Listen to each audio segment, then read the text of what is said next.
Hi friends, welcome to Agathiya village. இன்றைக்கி நம்ம இந்த வீடியோவில் ரொம்ப டேஸ்டான பால் பாயசம் தாங்க. எப்போ மாதிரி செய்யாமல் கொஞ்சம் டிஃப்ரெண்ட்டாக இந்த மாதிரி பண்ணி பாருங்கள். ரொம்ப நல்லாயிருக்கும். எல்லோரும் ரொம்ப பாராட்டுவாங்க. வாங்க எப்படி பண்ணுறதுன்னு பார்க்கலாம். நம்ம சேனல் ஃபஸ்ட் டைம் பார்க்குற மாதிரி இருந்தால் மறக்காமல் சப்ஸ்கிரைப் பண்ணிக்கோங்க. கூடவே பக்கத்தில் இருக்கிற பெல் சிம்பிளை ப்ரெஸ் பண்ணிக்கோங்க. அப்போ தான் நான் போகிற வீடியோஸ் எல்லாம் உடனுக்குடனே உங்களுக்கு நோட்டிஃபிகேஷனாக வரும். இன்றைக்கி பால் பாயசம் பண்ணுறதுக்கு ஒரு பேனில் 1/2 டீஸ்பூன் அளவுக்கு நெய் சேர்த்துக்கலாம். நெய் நல்லா உருகினதுக்கப்புறமா 1 கப் அளவுக்கு சேமியா இது கூட எடுத்துக்கலாங்க. இது வறுக்காத சேமியா தான். வறுத்த சேமியா இருந்தாலும் லைட்டாக நெய்யில் சேர்த்து வறுத்துக்கோங்க. இப்போ இது கூட நான் 3/4 கப் அளவுக்கு நைலான் ஜவ்வரிசி எடுத்திருக்கேன். இதுக்கு பதிலாக நீங்கள் மாவு ஜவ்வரிசி கூட எடுத்துக்கலாம். கொஞ்சமாக தண்ணி சேர்த்து நல்லா கழிஞ்சு எடுத்துகிட்டு வந்துக்கலாங்க. சேமியா மீடியம் ஹீட்டில் வச்சு ஒரு 2 to 3 நிமிஷம் நல்லா வறுத்துக்கணும். கொஞ்சம் கூட கரைஞ்சிடாமல் நல்லா வறுத்ததுக்கு அப்புறமா நம்ம கழிஞ்சு வச்சுருக்கிற ஜவ்வரிசி இது கூட சேர்த்துக்கலாங்க. சேர்த்திட்டு அதே கப்பில் ஜவ்வரிசி எடுத்த கப்லேயே 2.5 கப் அளவுக்கு நான் தண்ணி சேர்த்துருக்கேன். தண்ணி சேர்த்துட்டு மூடி மீடியம் ஹீட்டில் ஒரு 10 நிமிஷம் நல்லா வேக வச்சுக்கலாம். இப்போ ஒரு 15 நிமிஷம் பக்காச்சுங்க. பாருங்கள், ஜவ்வரிசியும் சேமியாவும் நல்லா வெந்து வந்துருச்சு. கிட்டத்தட்ட 3/4 வாசிக்கு நல்லா வெந்து வந்துருச்சு. இப்போ இது கூட ஒரு 400 ml அளவுக்கு பால் இது கூட சேர்த்துக்கலாங்க. பால் காய்ச்சி ஆற வச்ச பால் இது கூட சேர்த்துக்கோங்க. சில சமயங்கள் சூடாக இருக்கிற பால் நம்ம சேர்த்துக்கும் போது திரிஞ்சு போகிறக்கு வாய்ப்பு இருக்குது. அதனால் காய்ச்சி ஆற வச்ச பால் 400 ml இது கூட சேர்த்துருக்கேன். சேர்த்துட்டு நல்லா கலந்து விட்டுருங்க. நான் சேர்த்துருக்கு மாட்டுப்பால் தாங்க. நீங்கள் திக்கான பேக்கெட் பால் கூட இது கூட சேர்த்துக்கலாம். இப்போ மூடி மீடியம் ஹீட்டில் வச்சு மறுபடியும் ஒரு 10 நிமிஷம் நல்லா வேக வச்சுக்கலாம். அடிக்கடி நம்ம கலந்து விட்டுட்டே இருக்கணுங்க. பால் சேர்த்துருக்கனால மேலே பொங்கி வரக்கு வாய்ப்பு இருக்குது.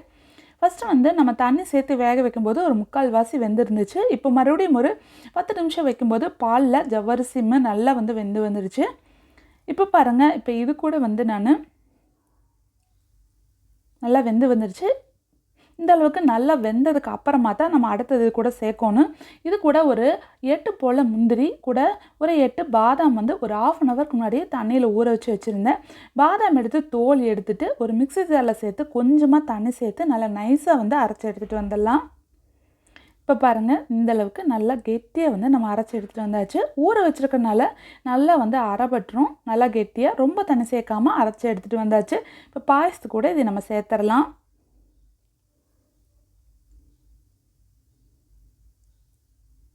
கடைசியாக மிக்ஸி ஜாரில் கொஞ்சமாக தண்ணி சேர்த்து இது கூட சேர்த்துக்கோங்க. ரொம்ப தண்ணி சேர்த்திங்கன்னா பாயசம் கொஞ்சம் சல்லுன்னு ஆன மாதிரி ஆயிடும். இப்போ இது கூட சேர்த்துட்டு நம்ம நல்லா கலந்து விட்டுக்கலாங்க. ஹோட்டல் ஸ்டைலில் பார்க்கும்போது டேஸ்ட் ரொம்ப நல்லாயிருக்கும். பாயசம் கூட கண்டன்ஸ் மில்க் சேர்த்துருப்பாங்க. அதனால் டேஸ்ட் ரொம்ப நல்லாயிருக்கும். இங்கே இந்த பாயசம் பொறுத்தளவுக்கு நம்ம கண்டன்ஸ் மில்க் எதுவுமே சேர்க்க தேவையில்லைங்க. இந்த முந்திரி பாதாம் அடித்து சேர்த்தாலே டேஸ்ட் ரொம்ப நல்லாயிருக்கும். இப்போ இது கூட ஒரு 3/4 கப் அளவுக்கு நான் ஒயிட் சுகர் எடுத்திருக்கேன். அதையும் இது கூட சேர்த்துட்டு நல்லா கலந்து விட்டுக்கலாம். இந்த ஸ்டேஜில் நம்ம இது கூட ப்ரௌன் சுகரோ அல்லது வெல்லமோ இது கூட சேர்க்கக்கூடாதுங்க. சேர்த்தா கண்டிப்பாக பால் பிரிஞ்சு போயிடும்.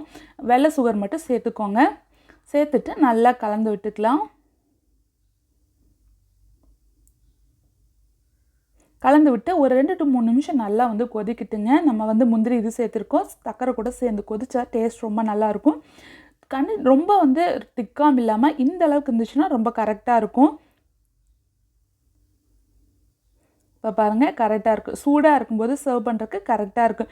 கொஞ்சம் டைம் ஆச்சுன்னா கொஞ்சமாக கெட்டியாகும். கெட்டியாகிடுச்சுன்னா நம்ம என்ன பண்ணலான்னா கொஞ்சமாக காய்ச்சி ஆற வச்ச பால் இது கூட சேர்த்துட்டோம்னா நல்லா இருக்குங்க. இப்போ கொஞ்சமாக ஏலக்காய் தூள் சேர்த்துட்டு நல்லா கலந்து விட்டுக்கலாம்.